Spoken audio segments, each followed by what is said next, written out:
एक मित्र ने पूछा है कमेंट करके के शंकर जी ने कि ये अहंकार, ईर्ष्या, लोभ, क्रोध, मोह आदि ये सब क्या है और इनका मन से क्या संबंध है,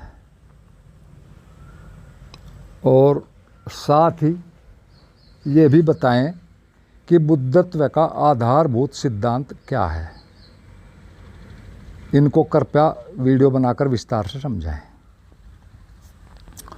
तो ये सब जो चीज़ें हैं सच में मन के ही भिन्न भिन्न तरह के एक तरह से रूप हैं, रोल हैं, ढंग हैं काम करने के। और हम जानते हैं कि मन जो है एक तरह से एक हमारी गतिशीलता है, वह स्थिर एक तरह से नहीं रह सकती। उसका बेसिक नेचर है मन का, वो बदलती रहती है। और मन ही नहीं, इस वैसे तो विश्व में सभी चीज़ें बदल रही हैं, अक्षण प्रत्यक्षण कोई भी चीज़ स्थिर नहीं, भले ही वो हमें दिखाई दे न दे, हम समझ सके न समझ सके, क्योंकि कुछ चीज़ों की बदलने की स्पीड बहुत ज़्यादा कम है, वो एक अलग मैटर है। और भी गहरे में समझें तो ये जो है मन एक तरह से ये हमारी ही गतिशील अवस्था का नाम है। यानी हम कहो, आत्मा कहो, हम जितने कम गतिशील होते जाएंगे धीरे धीरे उतने ही शांत और स्थिर होते चले जाएंगे। यानी आत्मा के गुण धर्म हम में आने लगेंगे, और जब पूरी तरह शांत स्थिर हो जाएंगे तो आत्मा में एक तरह से होना कहलाएंगे, या आत्मवान कहलाएंगे, या एनलाइटेंड कहलाएंगे। और अगर इस सब को एक वाक्य में कहें तो सच है कि सब कुछ हमारा ही खेल है, या कहो तुम्हारा ही खेल है। एक साधक को अगर कहा जाए शरीर भी तुम, मन भी तुम, और ये सब, ये चेतना भी तुम, शुद्ध चेतना भी तुम, सब कुछ तुम ही हो। अब मर्जी तुम्हारी चलेगी, जिस चीज़ पर पूरा फोकस होगा, निरंतरता जारी रहेगी उस पर तुम देर सबेर वही बन जाओगे। बेहोशी में रहोगे तो गलत चीज़ें होंगी, अपने से दूर ले जाएंगी। होश बढ़ाओगे तो फिर वो धीरे धीरे अपने केंद्र की तरफ आओगे, आनंद की तरफ आओगे, सुख की तरफ आओगे। और मन के बारे में एक साफ बात जानने की ज़रूरत है कि मन को बारे में हम बहुत चीज़ें जानते हैं, लेकिन उसकी एक क्वालिटी मैं आपको और बता दूं। और वो दोनों चूँकि एक है, उनका हमें पता नहीं लगता कभी भी, हम उनको एक ही क्वालिटी को कहते हैं। जैसे बार बार हमने कहा कि मन गतिशीलता, मैं भी कहता हूँ, सब और भी कहते हैं कि मन चंचल है, लेकिन सच में उसमें एक और हिडन क्वालिटी भी उसकी होती है। इसको ऐसे समझें कि वो एक ऐसी चीज़ है जो मूविंग भी है और एक्सीलरेटिंग भी है, दोनों साथ साथ हैं। मूवी यानी चंचलता भी, एक्सीलरेशन भी। एक्सीलरेशन का क्या मतलब है कि वो जिस चीज़ पर आपने फिक्स कर दिया, यदि आप कहीं भी रुक गए, थोड़े भी स्थिरता आपने बना ली किसी भी ढंग से, तो उसमें वो गति खुद ब खुद ही पकड़ जाएगा। गति आपको पकड़ाने की ज़रूरत नहीं, बस आपको उसको वहाँ जमे रहो थोड़ी देर उस पर। इसीलिए इन सारी चीज़ का जो एक तरह से फोकस होना, ये इन सब चीज़ों का महत्व होता है। तो मन अपने आप ही बढ़ जाता है सारा, जिधर आपने लगा दिया फिर धीरे धीरे उधर वो खुद ही बढ़ता चला जाएगा। बस आप तो उसको वहाँ रहने दो, वहाँ से हटाओ मत। और उसमें बहुत चीज़ें भरती रहती हैं जो उसे डिस्टर्ब करती हैं, जमने नहीं देती किसी चीज़ पर भी, वो भी हमें समझनी चाहिए एक तरह से। ये थोड़ी सी इसको ऐसा समझे जैसे आप अपने घर के मेन गेट पे बैठे, बैठक वाली जो दरवाज़ा है वहाँ बैठे, आप अंदर की तरफ देखोगे, अंदर भी आप सारा देख रहे, वहाँ भी सब चीज़ें, अंदर भी घर में कुछ हो रहा है, उनको भी देख रहे हो, उनको भी सुन रहे हो, वो भी आपके अंदर जा रही हैं, उनसे भी प्रभावित हो रहे हो पक्का। बाहर की तरफ देखोगे तो सड़क का सारा खेल दिखता है, नज़ारा दिखता है, तो वो भी सब कुछ तुम्हारे अंदर जा रहा है, और वहाँ भी सब बदल रहा है, घर के अंदर भी बदल रहा है। और बाहर तो ज़्यादा ही आप देखोगे तो और ज़्यादा होगा। अंदर देखने का मतलब मेरा क्या है कि मन को देखोगे वहाँ भी चीज़ें चल रही हैं, बाहर देखोगे भौतिक जगत में इंद्रियों के द्वारा तो वहाँ भी सारी चीज़ें चल रही हैं। वहाँ भी शत्रु हैं, सड़क पर देखोगे मित्र भी जा रहे हैं, बड़ी गाड़ी छोटी गाड़ी, कोई भिखारी जा रहा है, कोई राजा, अनेक अनेक तरह के लोग जा रहे हैं, कोई सुंदर है सुंदर, पता नहीं क्या क्या आ जा रहा है, वो सब भी आपके अंदर जा रहा है। और आपका मन भी कुछ कर रहा है अंदर, वो भी अपने ढंग से कुछ न कुछ क्रिएट करता रहता है, झूठ सच बेकार का, और ये सारा का सारा आपके अंदर भरा जा रहा है। ये सारी की सारी अनेक अनेक तरह की जो चीज़ें जा रही हैं, ये अनेक अनेक ढंगों से अनेक अनेक मन दिशाओं को पैदा कर रही हैं और आप उनसे गुजर रहे हैं, जिनमें के अधिकतम यूजलेस हैं। तो ये सारी चीज़ें हमें समझनी पड़ेंगी, कहाँ कहाँ से हमारे अंदर कूड़ा करकट जा रहा है जिसकी सच में ज़रूरत भी नहीं है। यही बोझ चेतना पे, यही चंचलता का मूल कारण है। फिर उन्होंने पूछा कि एनलाइटनमेंट का आधार क्या होता है। तो एनलाइटनमेंट जो है, सच में हम रोज़ यही बातें कर रहे थे कि मन की कहो और चेतना के क्षेत्र की कहो, ये चीज़ है सारी बहुत सूक्ष्म है और एकदम एक तरह से उस क्षेत्र की बात है जो कि खुद में ही एक बहुत जटिल क्षेत्र है। कोई ये भौतिक क्षेत्र की चीज़ें तो है नहीं कि भाई इनके आधार फिक्स हैं, नियम फिक्स हैं, ऐसा करेगा तो ऐसा होगा ही। तो यहाँ पर मन की ही सारी स्टेजेज हैं, मन के एक क्षेत्र का जगत है, चेतना भी मन का ही रूप है। तो ये सारी चीज़ें समझने के द्वारा, और सारी की सारी जो अंतिम बात आकर घूम फिर कर एक ही बात पर आती है कि यहाँ सारे निर्णय मन के द्वारा लिए जाते हैं। वो किस चीज़ को, किस घटना को कैसे ले ले कुछ पता नहीं, और वो लेगा कैसे, उसके अंदर पहली फीडिंग है इन्फॉर्मेशन से, उनके आधार पर जजमेंट लेता है सारा का सारा। तो ये सारी की सारी चीज़ें समझने के मन एक तरह से ब्रह्मांड का सार्वधिक चंचल चीज़ कहो, जटिल कहो, शक्तिशाली कहो, लेकिन इसके बावजूद भी इसमें कुछ थोड़ी सी मोटी मोटी 2-3 तरह की संभावनाएं एक तरह से जागरण की कहो, एनलाइटनमेंट को बनती हैं।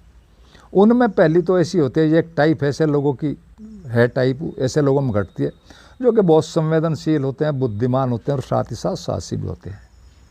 ये 3 उनके एक तरह से आधारभूत गुण हैं।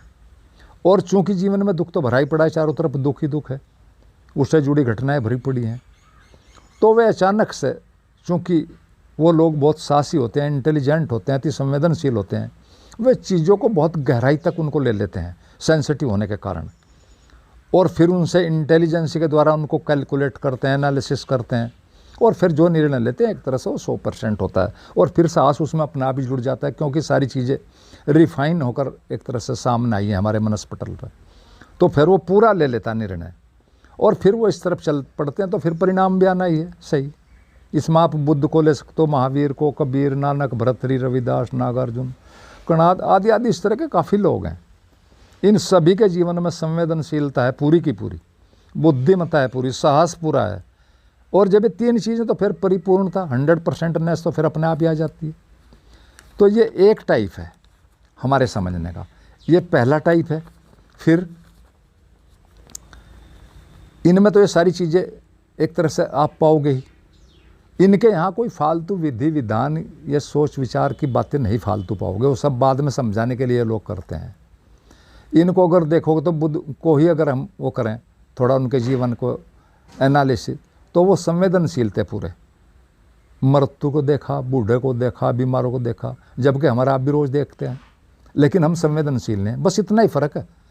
सारी बात संवेदनशीलता से शुरू होती है।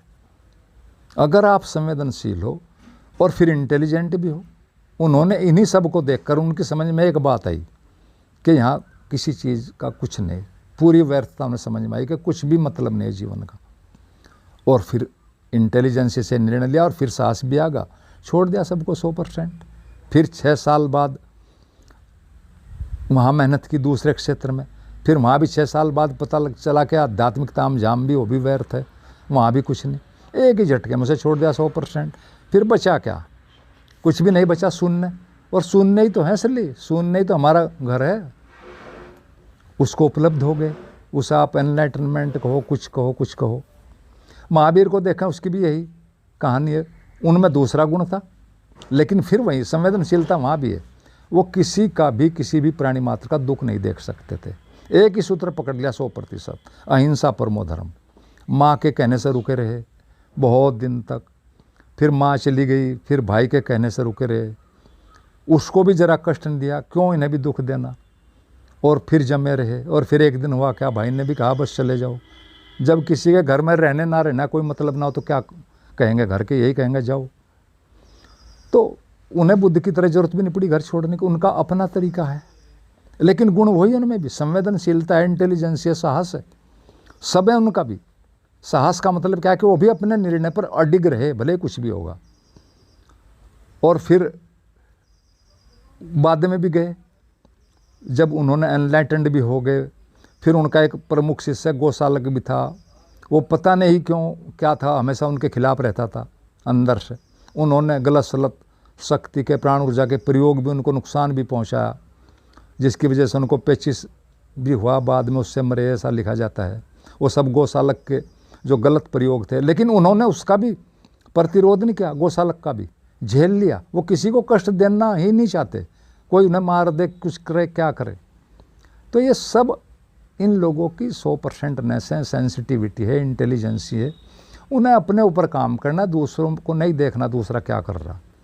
कबीर के इसी तरह के निर्णय हैं, उन्हें सब में सिर्फ राम मान लिया। अब जो सब में राम को मानेगा तो वो प्रेम के अलावा और कर क्या सकता है। सिर्फ राम है सब में, अब फिर वही प्रेम, बात खत्म हो गई। लेकिन 100%नेस है, कोई कबीर की नकल करने से कबीर नहीं बन जाता, अपना टाइप देखना पड़ेगा। बस वो अपने पर अडिग रहे कि सब में राम है, राम ही है, तो फिर समस्या क्या है। दुख भी वही दे रहा, सुख भी वही दे रहा, सब वही दे रहा है। और फिर कुछ भी हुआ, कभी अपने निर्णय से नहीं बदले जरा भी। कोई गरीबी आई, कर्जा, बेइज्जती हुई, लोगों ने तंग किया, कुछ भी किया, लेकिन कुछ नहीं हुआ। तो जिसको भी देखोगे एक तरह से, पुराने लोगों को, बुद्धों को, अगर आपको मैकेनिज्म समझना है तो ये 3-4 चीज़ें ही सारी आप पाओगे। संवेदनशीलता, इंटेलिजेंसी कहो, 100%नेस कहो, यही सारी की सारी चीज़ें हैं। और आप भी इन गुणों का उपयोग कर सकते हो। मैं अपने से जुड़े लोगों से जो कोर्स करते हैं उनको सेकंड स्टेप में यही सारी चीज़ें उनको एक तरह सिखाता हूँ। तो ये पहला वर्ग है। फिर एक दूसरा वर्ग भी है, दूसरे वर्ग की संभावना वाला लोग, वो उसमें बहुत ही कम लोग एक तरह से जाते हैं। वो सच में अति ही बुद्धिमान लोगों का, मेधावी प्रज्ञावान लोगों का, वो सारा काम इंटेलिजेंसी से ले लेते हैं, वो इनमें बहुत ज़्यादा है। ये उनका अपना टाइप है, उसे मोटे तौर पर हम सांख्य कहते हैं। लेकिन ये बहुत रेयरेस्ट लोग इसमें होते हैं, ऐसे लोग जो सिर्फ देख सुनकर ही सारी बात को बुद्धि के ही बल से, प्रतिभा के बल से ही सारा जीवन का जो तत्व कहो, सार कहो, उसको सारे को समझ जाते हैं और पूरी तरह से उसी पर 100% होकर उसे आत्मसात कर लेते हैं। इसमें जनक हैं, अष्टावक्र, जय कृष्णमूर्ति, और लोग भी हो सकते हैं जो रिकॉर्ड में नहीं हैं। तो ये अलग टाइप है, ये उनकी तरह से नहीं जाते। ये दूसरी, ये सिर्फ इंटेलिजेंसी से ही सारा काम करते हैं, अति प्रतिभाशाली लोग हैं। और फिर एक तीसरा वर्ग भी आता है, धीरे धीरे साधना कर करके जीवन को कई कई ढंगों से समझ कर, अनेक विधियों से गुजर कर, संकल्प, मौन, समर्पण, सबके प्रयोग कर करके धीरे धीरे अपने अनुभव से सीख कर अपने पर कई तरह के प्रयोग करके पूरी बात को समझ लेते हैं। ये अलग तरह के लोग हैं। तो सब तरह की चीज़ें यहाँ पर हैं। किसी चीज़ को ये नहीं कह सकते कि वो दूसरे के लिए भी वैसी है। हर आदमी को अपने हिसाब से ही चलना पड़ेगा। एक कमज़ोर है, कोई बच्चा पैदा हुआ तो वो कमज़ोर है, उसको अलग ढंग से जीवन जीना पड़ेगा। एक स्वस्थ बच्चा है, उसको डॉक्टर भी अलग तरह से ट्रीट करेंगे, कमज़ोर को अलग तरह से करेंगे। तो सबका अलग अलग है। तो ये तीसरी तरह के ऐसे लोग हैं, ये इस जन्म में भी जाग सकते हैं यदि उन्हें कोई सही मार्गदर्शन मिल जाए और वो पूरा समर्पण कर दें, अगर दोनों चीज़ें सही हो जाएं तो इस जन्म में भी जाग सकते हैं, या फिर अनेक जन्म भी ले सकते हैं, क्योंकि ये सारी चीज़ें इस तरह ही हैं। आगे अगले जन्म में तो जो रिकॉर्ड हैं, जो लोग बताते हैं, पुराने लोग जैसे भी जिन्होंने साइकोलॉजी पे किया, वो कहते हैं कि सिर्फ 3% जाता है। तो ऐसे लोग जो हैं सारे के सारे, जो अधिकतर इसी में आते हैं, ये अपने श्रम से इसी जन्म में भी सारी चीज़ें पूरी कर सकते हैं। अगर वो थोड़े से भी बुद्धिमानी का काम ले लें, ये तीसरी वर्ग वाले लोग इंटेलिजेंस से कर लें कि भैया जो इस जन्म में इतने साल में, 50 में, 40 में, 60 में जो सीखा है तो इसका लाभ लो। यहाँ तक आने में फिर 60 साल लगेंगे, फिर वही मुसीबतें सारी की सारी। तो इसका लाभ अभी लो ना, अभी थोड़ा काम करना पड़ेगा। अभी थोड़ा पोस्टपोन कर दिया, फिर वही शुरू से वही मुसीबतें सारी की सारी, A to Z आर से चलोगे। तो ये सब सारी की सारी चीज़ें हैं। इंटेलिजेंसी तो देखो मेन है, इसमें कोई बात नहीं। सच में इंटेलिजेंसी है जिसका पढ़ाई लिखाई से सच में कोई ज़्यादा संबंध नहीं है। लोग डिग्रियों से नापते हैं इंटेलिजेंसी को भी। रोज़ सारी IQ के जो परिभाषाएं हैं वो फेल होती जा रही हैं, और पता नहीं कितनी मैं उन चीज़ों को यहाँ नहीं करता, लेकिन हम कहीं भी उलझ कर वो आते हैं। तो ये सारी चीज़ें समझने की हैं। जैन फकीर हुए हैं, वो भी इसी तरह के लोग हैं। बाकी और भी इस तरह के अनेक लोग हैं जो एक तरह से मिक्स ढंग से भी गए हैं, संकल्प से भी गए हैं। जैन में तो सारा संकल्प ही है। तो एक तरह से ये सारी बात सच में हमारी ही मन की है, हमारी मन की अलग अलग चीज़ों की है, इंटेलिजेंस की। यानी मेन चीज़ मन है, और मन कब किस चीज़ को कैसे ले ले, सब चीज़ें, सभी चीज़ों के परिणाम इस बात पर निर्भर करते हैं कि वो उसको कैसे लेता है। और आज के मनुष्य का तो यही बहुत बड़ा दुर्भाग्य है कि वो भौतिक सुविधाएं उसके पास सारी हैं, जो पुराने लोगों के पास ज़रा भी नहीं थी, वो सब उसके पास हैं। और उसके साथ हुआ का उल्टा हुआ कि मानसिक समस्याएं बढ़ गई। क्यों बढ़ गई? कि मन पर आपने ज़्यादा बोझ डाल दिया, अनावश्यक। वो बोझ से में दबा जा रहा है, उसमें ग्रस्त हो गया है। तो वो कैसे सही बोले? जबकि जागरण में असली चीज़ मन ही है। मन ही है, हर चीज़ में मन ही है। हर चीज़ की सफलता असफलता में मन ही है। वही हमारे पास एक चीज़ है, उसी से सब कुछ करना है। तो वो तो आपने गलत इन्फॉर्मेशंस में डाल दिया, उसको ओवरलोड कर दिया, बेमतलब की चीज़ें जिनकी ज़रा भी ज़रूरत नहीं। देखा दाखी एक भीड़ तंत्र बन करके जो भीड़ कर रही वही ठीक है, जबकि भीड़ कभी ठीक करती नहीं। तो ये तो सारी चीज़ें समझने की हैं। तो मन तो बेचारा ऐसे कमज़ोर होगा। रही हमारी जो चेतना है, हमारी जो थोड़ी बहुत चेतना का तत्व हमारे अंदर है, हम कभी कभी रुक जाते हैं, कम विचारों में आ जाते हैं, चेतना के गुण आ जाते हैं, उसके पास अभी कमज़ोरी बहुत ज़्यादा है। ये ओवरलोड होगा, कमज़ोर होगा। हमारे पास अवेयरनेस नहीं है, होश नहीं है, हम उधर हैं। हम खुद ही अपनी ही एक तरह से बेहोशी से कहो, मूर्छा से कहो, परेशान है। तो फिर करें क्या? मन भी नहीं कुछ कर पा रहा, हम करने की स्थिति में नहीं है। तो ये सारा का सारा एक तरह से यांत्रिकी मामला चल रहा है। सारा का सारा संकल्पहीन व्यक्ति हो गए हैं, और हम पता नहीं कितनी चीज़ों में बिखरे पड़े हैं। चेतना अंदर के तल पर बिखरी पड़ी है, बाहर भी बिखरे पड़े, अंदर भी बिखरे पड़े। तो सबसे पहले तो सेंट्रलाइज करना है अपने को, चीज़ों को छोड़कर, भेड़ चाल को छोड़कर, अनावश्यक ज्ञान को छोड़कर, अनावश्यक सूचनाओं को छोड़कर सहज हो, पहले हल्के हो, लाइट हो, अपने पर आओ, खुद को सेंट्रलाइज करो। वहीं से कुछ असली बात निकलेगी, आगे की यात्रा होगी। अनावश्यक चीज़ों को एक तरह से विदा कर दो, उनको उतना ही यूज रखो जितना उनका यूज है, बस यूज एंड थरो, फालतू नहीं। तो ये सारी चीज़ें समझने की हैं। अच्छा था उनका प्रश्न, जो भी है। आशा है थोड़ा स्पष्ट हुआ होगा उनका, के शंकर जी का जो प्रश्न था उसका उत्तर कुछ आपने सुना। बहुत बहुत आप सभी मित्रों को मेरा हृदय से धन्यवाद। कुछ भी किसी को पूछना हो फिर भी पूछ सकता है। और अंत में सभी मित्रों को मेरा प्रणाम।